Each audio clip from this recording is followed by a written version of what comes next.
প্রিয় শিক্ষার্থীবৃন্দু, DRM United ideal college কর্তৃক আয়োজিত অনলাইন ক্লাসে সবাইকে জানাই স্বাগত। বন্ধুরা, তোমরা নিশ্চয়ই সকলে ভালো আছো। আমি আবার হাজির হচ্ছি তোমাদের সামনে প্রভাষক শ্যামল কুমার বৈদ্য, অর্থনীতি, ডিআরএম ইউনাইটেড আইডিয়াল কলেজ। বন্ধুরা, আজকে তোমাদের সাথে আলোচনার বিষয় হচ্ছে অর্থনীতি প্রথম পত্রে পঞ্চম অধ্যায়। অধ্যায়টার নাম জানো? নামটা হচ্ছে শ্রম বাজার। ঠিক আছে, আমরা ছোটোবেলা থেকে একটা কথা সবাই শুনে আসছি, সেটা হচ্ছে কি, ইন্ডাস্ট্রি ইজ দি কি টু সাকসেস। অর্থাৎ কি, পরিশ্রম সৌভাগ্যের মাতা বা পরশুটি। ঠিক আছে বন্ধুরা, এবার আমরা দেখি যে পরিশ্রম, সেই পরিশ্রম নিয়ে কিন্তু আমাদের আজকের আলোচ্য বিষয়। ঠিক আছে, আমরা দেখি এই জিনিসটা একটু বিস্তারিত জানার চেষ্টা করি। তাহলে আমরা প্রথমে জানি কি শ্রম কারে বলে। শ্রম হচ্ছে সাধারণত মানুষের শারীরিক পরিশ্রমকে বলা হবে কি শ্রম। কিন্তু অর্থনৈতিক শ্রমটা আরেকটু অন্যভাবে বলবে, সেটা কি, মানুষের শারীরিক ও মানসিক উভয় পরিশ্রমকে বলা হবে শ্রম। ঠিক আছে, মানুষের শারীরিক ও মানসিক উভয় পরিশ্রমকে বলা হবে শ্রম। এবার আরেকটু কথা আসি বন্ধুরা, সে মনে করো একজন শ্রমিক, সে মাটির কাজ করতেছে, সে কি শারীরিক পরিশ্রম করতেছে। আবার একজন ডাক্তার, সে কি মাথা দিয়ে তার ব্রেন দিয়ে কাজ করতেছে, সেও কি শ্রম দিচ্ছে, সেটা কি তার ওটা কি মানসিক পরিশ্রম। এবার কি শারীরিক আর মানসিক পরিশ্রম হলেই কি সেটা শ্রম হবে বন্ধুরা? নিশ্চয়ই না। এর মধ্যে আরেকটা গুরুত্বপূর্ণ জিনিস আছে, সেটা কি জানো? আমি উদাহরণ দিই। সে মনে করো একটা ডাক্তারের কাছে গেলে তোমার ফ্রি সে একটা ওষুধ লিখে দিল, এটা কিন্তু তার শ্রম না। ঠিক আছে, তো একজন শ্রমিক ফ্রি একজনের কাজ করে দিল, এটা কিন্তু তার শ্রম না। এই শারীরিক মানসিক পরিশ্রম যদি এর বিনিময়ে অর্থ উপার্জন হয়, তবে কিন্তু তাকে বলা হয় কি শ্রম। তাহলে সংজ্ঞাটা কেমন হবে বন্ধুরা? শারীরিক ও মানসিক পরিশ্রম যদি তার বিনিময়ে অর্থ উপার্জন হয়, তবেই অর্থনৈতিক ভাষায় সেটাকে বলা হবে কি শ্রম। নচেত কিন্তু যদি অর্থ উপার্জন না হয়, তাহলে কিন্তু শ্রম হয় না। সে মনে করো তোমার একজন বন্ধু, তুমি একটা ফুটবল খেলা ধরেছো, সে তোমার একটা বন্ধু ভালো ফুটবল খেলে, সে একটু দোস্ত এসে আমি খেলাটা করে দিয়ে যায়, সে এসে তোমার ফুটবল খেলে দিয়ে গেল, তার বিনিময়ে তার সে কোনো অর্থ পেল না, তাহলে কিন্তু বন্ধুরা ওটা কখনোই তার শ্রম হবে না। একজন গায়ক, সে গান গাচ্ছে বিনা পয়সায়, সেটা কিন্তু শ্রম না। যদি তিনি তার ওই গান গাওয়ার বিনিময়ে অর্থ নেন বা পারিশ্রমিক নেন, তবেই তাকে বলা হবে শ্রম। ঠিক আছে বন্ধুরা, তাহলে শ্রমের সংজ্ঞাটা তোমরা একটু আবার আমার সাথে মিলাও। মানুষের শারীরিক ও মানসিক পরিশ্রম যদি তার বিনিময়ে অর্থ উপার্জন হয়, তবেই অর্থনৈতিক ভাষায় তাকে বলা হবে শ্রম। ঠিক আছে বন্ধুরা, এবার আমার তো ক্লিয়ার এইটা জিনিসটা শ্রম কারা বলে। শ্রমের কয়েকটা বৈশিষ্ট্য আছে, সাধারণত আমরা এখানে দেখো, বোর্ডে একটু দেখো, শ্রমের 8টা বৈশিষ্ট্য লিখেছি। একটা কি, শ্রম জীবন্তকরণ, শ্রমিক ও শ্রম অবিচ্ছেদ্য, শ্রম গতিশীল, শ্রম সক্রিয়, শ্রম ক্ষণস্থায়ী, দর কষাকষি, শ্রমিকের দর কষাকষি করার ক্ষমতা, আচ্ছা, অস্থিতিস্থাপক যোগান, আর শ্রমিক শ্রম বিক্রি করে, শ্রমিককে নয়। ঠিক আছে, শ্রমিককে নয়, এই 8টা বৈশিষ্ট্য। আমরা বৈশিষ্ট্যগুলো একটু জানি বন্ধুরা। এই বৈশিষ্ট্যগুলো যদি জানা থাকে, আমাদের মনে হয় শ্রম নিয়ে আর কোনো জটিলতা আমাদের থাকবে বলে আমাদের মনে হয় না। প্রথম দেখি শ্রম জীবন উপকরণ। আমাদের উৎপাদন উপকরণ কয়টা বন্ধুরা মনে আছে? আমরা তৃতীয় অধ্যায়ে কিন্তু এই নিয়ে অনেক কথা বলছি। উৎপাদন উপকরণ কয়টা? উৎপাদন উপকরণ হচ্ছে আমাদের ছিল 4টে: ভূমি, শ্রম, মূলধন আর সংগঠন। ঠিক আছে, তো 4টি উপকরণ। দেখো বন্ধুরা, সেই 4টি উপকরণ থেকে আজ আমরা একটা উপকরণ নিয়ে আলোচনা করতেছি, সেটা শুধুমাত্র শ্রম। অন্য যে 3টি উপকরণ আছে, সেই 3টি উপকরণ কি কি? মূলধন, হলো ভূমি, মূলধন আর সংগঠন। এই 3টি উপকরণ থেকে দেখো, এই যে উপকরণ থেকে কিন্তু শ্রম জীবন্ত করে। একমাত্র জীবিত মানুষই কিন্তু শ্রম দিতে পারে, মরা মানুষ কি কখনো শ্রম দিতে পারে? একমাত্র যারা জীবিত মানুষ তারাই কিন্তু শ্রমটা দেয়, মরা মানুষ কিন্তু কখনো শ্রম দেয় না। সেজন্য বলা হয়েছে কি শ্রম জীবন্ত উপকরণ। ঠিক আছে, তারপর হচ্ছে শ্রমিক ও শ্রম অবিচ্ছেদ্য। শ্রমিক ও শ্রম অবিচ্ছেদ্য, এটা বলা হয়েছে কেন? একজন মানুষ কিন্তু শ্রম দেয়, শ্রমিক থেকে কি শ্রম কখনো আলাদা করা যায়? এই যে মনে করো তোমাদেরকে আমি এখন তোমাদের সামনে লেকচার দিচ্ছি, এটা কি আমার থেকে কখনো আলাদা করতে পারবা? কখনো এটা আলাদা করা সম্ভব না। ঠিক আছে, সেই জন্য বলা হয়েছে শ্রমিক ও শ্রম অবিচ্ছেদ্য, এটা একটা থেকে আরেকটা আলাদা কখনো করা যায় না। ঠিক আছে, তারপর হচ্ছে শ্রম গতিশীল। শ্রমিক গতিশীলতা একটু আমরা ভালো করে জানি। শ্রমিক গতিশীলতা বলতে কি, শ্রমের সাধারণত স্থানান্তরকে বোঝায়। তারা বলে কি শ্রমিক গতিশীল। শ্রমের স্থানান্তর কি? শ্রমিক গতিশীল বলতে শ্রমের এক পেশা থেকে অন্য পেশা, এক স্তর থেকে অন্য স্তর, এক স্থান থেকে অন্য স্থানে স্থানান্তরিত হওয়াকে বলা হয় শ্রমের গতিশীলতা। তারা কি শ্রমিক, আমি যে সারা জীবন টিচার থাকবো এটা তো না। আমার টিচার পেশা থেকে আমি ধরো আরেকটা ব্যবসায় গেলাম, বা একজন আমি হলো আজকে প্রবাসক আছি, কালকে আমি সহকারী অধ্যাপক হয়ে গেলাম, ঠিক আছে। বা আজকে আমি মনে করো আমার ডিআরএম ইউনাইটেড আইডিয়াল কলেজে চাকরি করতেছি, হয়তো 2 দিন পরে আমি অন্য একটা কলেজে গেলাম, ঠিক আছে। এই শ্রমিক এক স্থান থেকে অন্য জায়গায়, অন্য স্থানে, এক স্তর থেকে অন্য স্তরে, এক পেশা থেকে অন্য স্তরে এই যে গমন করাকে বলা হয় শ্রমের গতিশীলতা। সেজন্য বলা হচ্ছে কি শ্রম গতিশীল। শ্রমিক সবসময় একটা কাজ করে না, হয়তো সেই ইচ্ছে করলে অন্য কাজও করতে পারে। এরপর হচ্ছে কি শ্রম সক্রিয় উপাদান। দেখো বন্ধুরা, উৎপাদন প্রক্রিয়ার যে 4টি উপকরণ আছে তার মধ্যে শ্রমই এক কি জানো, সক্রিয়, সরাসরি উৎপাদন প্রক্রিয়ায় অংশগ্রহণ করে, নিজেই উৎপাদন প্রক্রিয়ায় অংশগ্রহণ করে, নিজেই অন্যগুলো চালানো করে। একটা মেশিন মনে করো, একটা মেশিন যে আমরা ধরি, যদি মূলধন ধরি, এই মেশিনটা চালাবে কি? মেশিনটা চালাবে নিশ্চয়ই একজন ব্যক্তি, সেটা কিন্তু শ্রম দিয়ে চালাতে হবে, ঠিক আছে। সেদিকে বলা হয়েছে শ্রম সক্রিয় উপাদান, সরাসরি সে অ্যাকশনে যাবে, কোনো পেছন দিয়ে হিট করে না। তারপরে বলছি শ্রম ক্ষণস্থায়ী। শ্রমিক ক্ষণস্থায়ী বলা হয়েছে কেন বন্ধুরা? সে মনে করো আজকে আমার এই সকাল 11টার সময় কথা ছিল তোমাদের সাথে এই অনলাইন ক্লাসটা নেওয়া, যদি আমি আলসেমি করে না নিতাম তাহলে কী হতো বন্ধুরা? যদি আমি আলসেমি করে না নিতাম তাহলে কী হতো? এই সময়টি কিন্তু চলে যেত, এই সময়টা কি চলে যেত। আমি আমার জীবনেও কিন্তু এই সময় যে ক্লাসটা নেওয়ার সময় এটা কিন্তু আমি জীবনেও পেতাম না, ঠিক আছে। মুহূর্তের মধ্যে আজকে যে সময় শ্রমটা দেওয়ার কথা ছিল, শ্রমটা না দিতে পারলে মুহূর্তের মধ্যে এটা চলে যাবে। সেজন্য বলা হচ্ছে কি শ্রম ক্ষণস্থায়ী। তারপরে বন্ধুরা রয়েছে দর কষাকষি করার ক্ষমতা। শ্রমিকরা কিন্তু সংখ্যায় অনেক বেশি, শ্রমিকরা কি সংখ্যায় অনেক বেশি, কিন্তু মালিক খুব কম। তারপরেও শ্রমিকের কিন্তু দর কষাকষি করার ক্ষমতা কম। কেন বন্ধুরা? এর জন্য একটু আরেকটু কথা আসে, এদিক কথা জেনে আসি। শ্রমিক সংঘ কারে বলে? আমাদের এই হতে আরেকটা জিনিস গুরুত্বপূর্ণ, সেটা হচ্ছে শ্রমিক সংঘ। শ্রমিক সংঘটা কী জিনিস? শ্রমিকরা নিজেদের স্বার্থ সংরক্ষণ করার জন্য একত্রিত হয়ে যে সংগঠন গড়ে তোলে তাকে বলা হয় কি শ্রমিক সংঘ।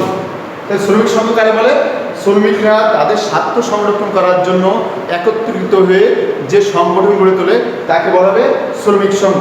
কেন শ্রমিকরা শ্রমিক সংঘ গড়ে তোলে? কারণ কি শ্রমিকরা সাধারণত বেশি, আর মালিকপক্ষ কম হলেও মালিকপক্ষ শক্তিশালী, আর শ্রমিকরা কি দুর্বল।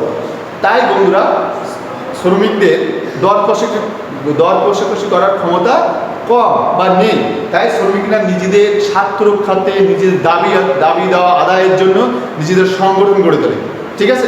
এই শ্রমিক সংঘের মাধ্যমে কিন্তু বর্তমান যুগে শ্রমিকরা তাদের দর কষাকষির ক্ষমতা বা দাবিটা আদায় করে নিচ্ছে, ঠিক আছে। এই শ্রমিকরা যেহেতু দুর্বল, সেজন্য তাদের দর কষাকষি করার ক্ষমতাটা কম। তারপরে রয়েছে কি অস্থিতিস্থাপক যোগান। চাইলেই কিন্তু শ্রমের যোগান বৃদ্ধি করা যায় না। চাইলে কি শ্রমের যোগানটা বৃদ্ধি করা কিন্তু একটু সময় সাপেক্ষ। আমি একটা উদাহরণ দিই। সে মনে করো বাংলাদেশ সরকার মনে করলেন যে আমাদের এই মুহূর্তে মনে করো দেশে 5 লাখ ডাক্তার আছে, MBBS ডাক্তার আছে 5 লাখ। এই মুহূর্তে বাংলাদেশ সরকার 10 লাখ ডাক্তার নিয়োগ দেবে। ইচ্ছা করলে কি পারবেন উনি? সরকার কি পারবেন না? কারণ ওই 10 লাখ ডাক্তার নিয়োগ দিলে তাদেরকে মনে করো 4 বছরের MBBS কোর্স করাতে হবে, এটা কিন্তু কি সময়ের ব্যাপার। বা মনে করো আমার আরও 2 লাখ ইঞ্জিনিয়ার দরকার, তাদের কিন্তু ইঞ্জিনিয়ারিং পড়াই নিয়ে আসতে হবে নাকি। সেজন্য বলা হয়েছে কি শ্রমিক যোগান অস্থিতিস্থাপক। চাইলে শ্রমিক যোগান বাড়ানো যায় না। 8 নম্বর আছে দেখো শ্রম বিক্রি হয়। শ্রমিক শ্রম বিক্রি করে, নিজেকে নয়, ঠিক আছে। শ্রম বিক্রি হয়, শ্রমিক নয়, ঠিক আছে বন্ধুরা। তার মানে কি শ্রমিক শ্রমটা বিক্রি করে, নিজেকে নয়। আমরা যদি বলি একটা ধরো আমার একটা কাজের লোক আছে, আমি যদি বলি ওই লোকটার আমি কিনে রাখি, সেটা কিন্তু না, আমি তার শ্রমটুকু কিনতে পারি, তার নিজেকে কিন্তু না। শ্রমিক কিন্তু কখনো নিজেকে বিক্রি করে না, সে বড় জোর নিজের ওই শ্রমটুকু বিক্রি করে। সে মনে করো আমার কাজের তো মাসে আমি 3000 টাকা দিই, তার কি শ্রমটুকুর বিনিময়, তার বিনিময় কিন্তু না, তার শুধু শ্রমের বিনিময়। সেদিন বলেছে শ্রমিক শ্রম বিক্রি করে, শ্রমিককে নয়, ঠিক আছে বন্ধুরা। তাহলে আমরা কি জানলাম? শ্রম কারে বলে জানলাম, শ্রমের বৈশিষ্ট্যগুলো এই মোটামুটি জানলাম। তা শ্রমিক আবার একটু মনে করার চেষ্টা করি শ্রম কারা বলে মানুষের শারীরিক ও মানসিক পরিশ্রম যদি তার বিনিময়ে অর্থ উপার্জন হয় তবে তাকেই বলা হবে কি শ্রম। শ্রমের বৈশিষ্ট্য আছে কয়টা, সাধারণত আমরা 8টা বৈশিষ্ট্য দেখলাম। একটা কি শ্রম জীবন্ত উপকরণ, শ্রম অবিচ্ছেদ্য, শ্রম গতিশীল, শ্রম সক্রিয়, শ্রম ক্ষণস্থায়ী, দর কষাকষি করার ক্ষমতা, অস্থিত যুবক, শ্রমিক শ্রম বিক্রি করে নিজেকে নয়। ঠিক আছে বন্ধুরা, আর এর মধ্যে দিয়ে আর দুটো জিনিস জেনে আসছে। সে দুটো জিনিস কি, একটা হচ্ছে কি শ্রমিক সংঘ কারা বলে, আর শ্রমের গতিশীলতা। ঠিক আছে বন্ধুরা, এরপরে আমরা দেখবো কি, এরপরে আমরা আরেকটু জিনিস দেখবো মজুরি কারা বলে। ঠিক আছে বন্ধুরা, এগুলো একটু বুঝে দিই। মজুরি কারা বলে নিজেরা একটু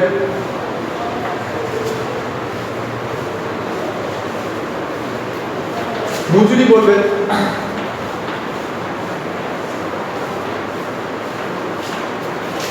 শ্রমিক তার শ্রমদানের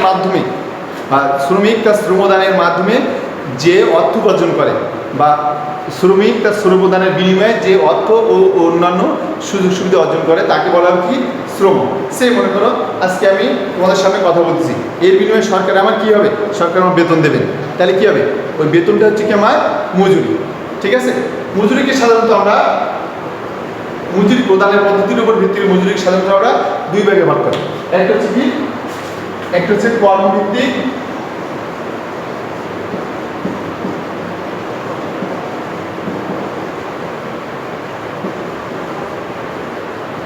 আর হচ্ছে সময় ভিত্তিক।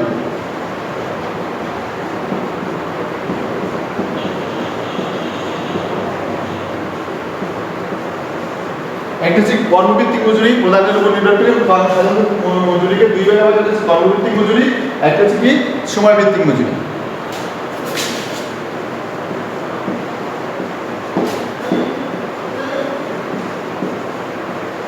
বন্ধুরা, কর্মভিত্তিক মজুরি আর সময় ভিত্তিক মজুরি। কর্মভিত্তিক মজুরি কারা বলে, যদি নির্দিষ্ট কাজের বিনিময়ে যে মজুরিটা দেওয়া হয় তাকে বলা হবে কি কর্মভিত্তিক মজুরি। কি নির্দিষ্ট কাজের বিনিময়ে যে মজুরিটা দেওয়া হবে তাকে বলা হবে কর্মভিত্তিক মজুরি। যেমন আমি বললাম একটা শ্রমিককে আমার 1 বিঘা জমি ধান আছে, যে তুমি ওই ধানটা কেটে দাও, তোমাকে আমি 2000 টাকা দেবো, ওই কাজটা করে দেবা, তারপর তোমার 2000 টাকা, যে এই কাজটার বিনিময়ে 2000 টাকা। ঠিক আছে বন্ধুরা, এটা হচ্ছে কাজটা করলে মজুরি, না করলে মজুরি নেই, করলে মজুরি আছে, না করলে মজুরি নেই, এটাকে বলা হবে কি কর্মভিত্তিক মজুরি। ঠিক আছে বন্ধুরা, আর সময়ভিত্তিক মজুরি কি, যে নির্দিষ্ট সময়ের ভিত্তিতে যে মজুরিটা দেওয়া হবে তাকে বলা হবে কি সময়ভিত্তিক মজুরি। যেমন মনে করো এখন লকডাউনের সময় আমাদের শিক্ষা প্রতিষ্ঠান কিন্তু বন্ধ, তারপরে কিন্তু সরকার আমাদের বেতন বন্ধ রাখেননি, যে মাস গেলে কিন্তু আমাদের বেতনটা উনি সরকার দিয়ে দিচ্ছেন। তাহলে এইটা কি সময়ভিত্তিক মজুরি, যে সময় চলে গেলে বেতন, মাস শেষটা বেতন। ঠিক আছে বন্ধুরা, নির্দিষ্ট কাজ, যেমন মনে করো যদি কলেজ খোলা থাকতো, আমার তোমাদের সঙ্গে প্রতিদিনই ক্লাস নেওয়া লাগতো, বা আদার্স অফিসিয়াল অনেক কাজ করা লাগতো, প্রতিদিন আসা লাগতো, বিভিন্ন সমস্যা কাজ, তাহলে কিন্তু এখন কিন্তু আমার সেটা কারণে আমার মাসটা চলে যাচ্ছে, সরকার কিন্তু বেতনটা দিয়ে দিচ্ছে, এইটাকে বলা হয় কি সময়ভিত্তিক মজুরি। তাহলে সাধারণ প্রদানের উপর নির্ভর করে আমরা মজুরিকে কয়টা ভাগে ভাগ করি, দুই ভাগে। একটা হচ্ছে কি কর্মভিত্তিক মজুরি, একটা হচ্ছে কি সময়ভিত্তিক মজুরি। কর্মভিত্তিক মজুরিটা কি, নির্দিষ্ট কর্মের বিনিময়ে যে মজুরিটা দেওয়া হয় তাকে বলা হবে কর্মভিত্তিক মজুরি। আর সময়ভিত্তিক মজুরিটা কি, নির্দিষ্ট সময়ের বিনিময়ে যে মজুরিটা দেওয়া হবে তাকে বলা হবে কি সময়ভিত্তিক মজুরি। ঠিক আছে বন্ধুরা, তাহলে আমরা কিন্তু বেশ কয়েকটা জিনিস জানলাম। আরেকটা জিনিস জেনে আসে, অত্যন্ত মজুরির অত্যন্ত গুরুত্বপূর্ণ জিনিস, অত্যন্ত গুরুত্বপূর্ণ জিনিস। ঠিক আছে, আমরা এই মজুরিটাকে দুই ভাগে ভাগ করা দেখলাম, কিন্তু মজুরি কিন্তু প্রধানত দুই ভাগে ভাগ করা হয়। মজুরিকে প্রধানত কয় ভাগে ভাগ করা হয়, দুই ভাগে। সেই দুই ভাগে কি কি বন্ধুরা জানো, আমি একটু লিখি দেখো। একটা হচ্ছে কি আর্থিক মজুরি,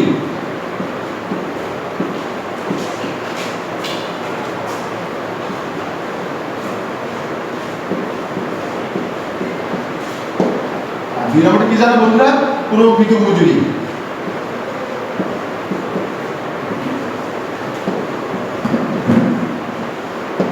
একটা আর্থিক মজুরি আর একটা কি প্রকৃত মজুরি।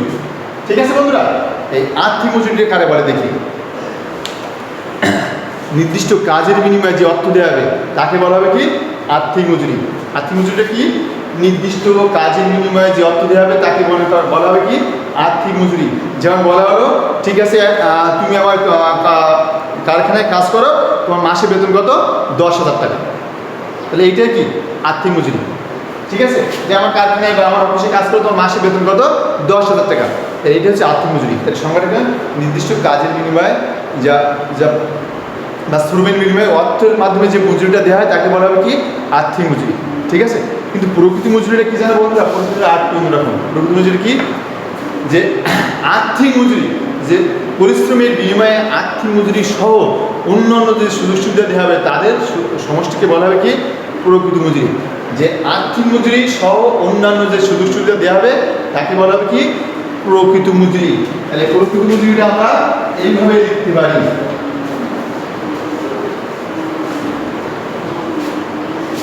প্রকৃত মজুরিটা আমরা কিভাবে লিখতে পারি? এই মনে করো প্রকৃত মজুরি, রিয়েল ওয়েজ যেটা কি আর্থিক মজুরি। ঠিক আছে, আর্থিক মজুরি এইটা অন্যান্য সুযোগ সুবিধা, সেটা কি অন্যান্য সুযোগ সুবিধা।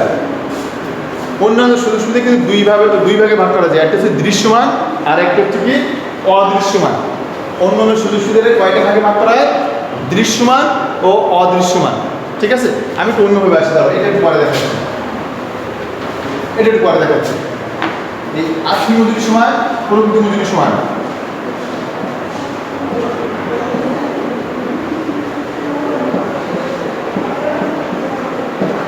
সমান আর্থিক মজুরি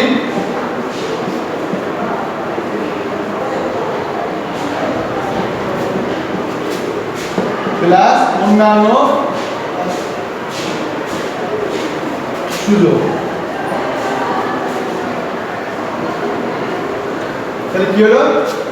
প্রকৃত মজুরি সমান কি আর্থিক মজুরি যোগ অন্যান্য সুযোগ সুবিধা। ঠিক আছে বন্ধুরা?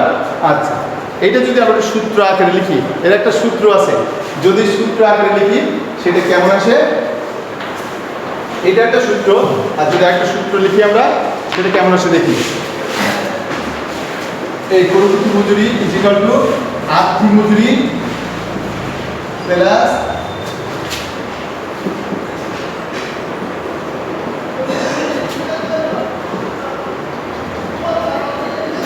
এটা হচ্ছে কি রিয়েল ওয়েজ। রিয়েল ওয়েজ মানে কি প্রকৃত মজুরি, এটা শুধু ওয়েজ মানে কি আর্থিক মজুরি।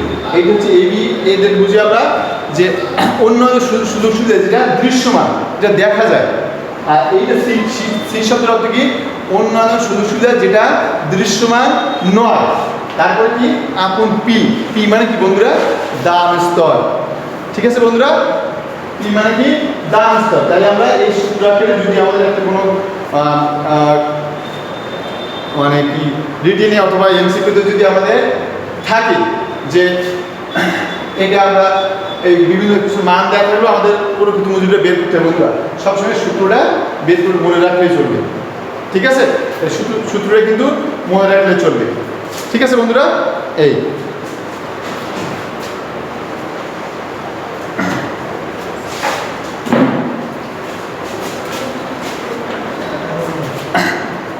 আচ্ছা বন্ধুরা, এবার আমরা একটা জিনিস আসি শ্রমের দক্ষতা। শ্রমের দক্ষতা কারে বলে আমরা দেখি। শ্রমের দক্ষতা কারে বলে বন্ধুরা?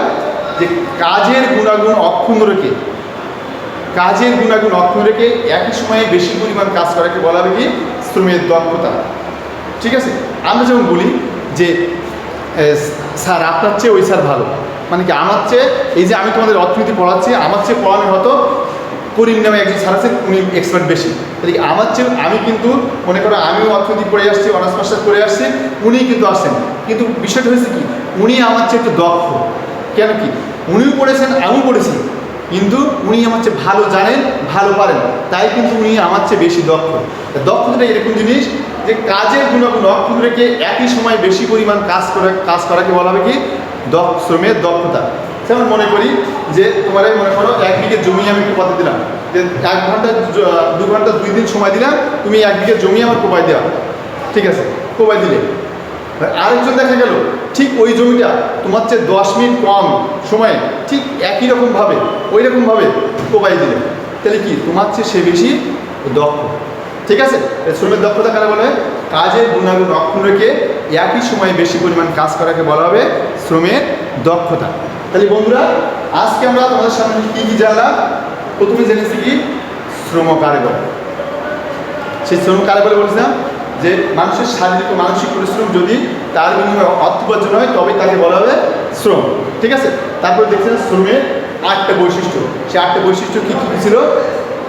শ্রমের যোগান অস্থিতিস্থাপক, শ্রমিক, শ্রম বিক্রি করে নিজেকে নয়, শ্রম গতিশীল, শ্রম সক্রিয় উপাদান,